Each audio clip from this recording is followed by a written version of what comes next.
I'm today in front of me Realme 9 and I'll show you how to change fingerprint sensor animation on this device.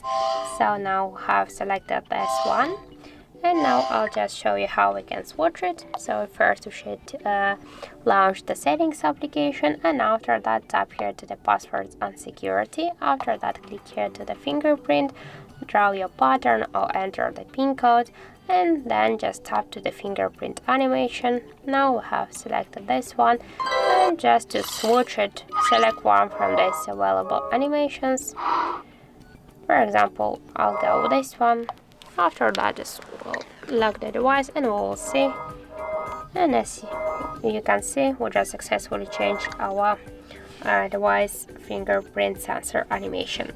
So that's it. Thank you for watching, and if you find this video helpful, don't forget to leave a like, comment and to subscribe our channel.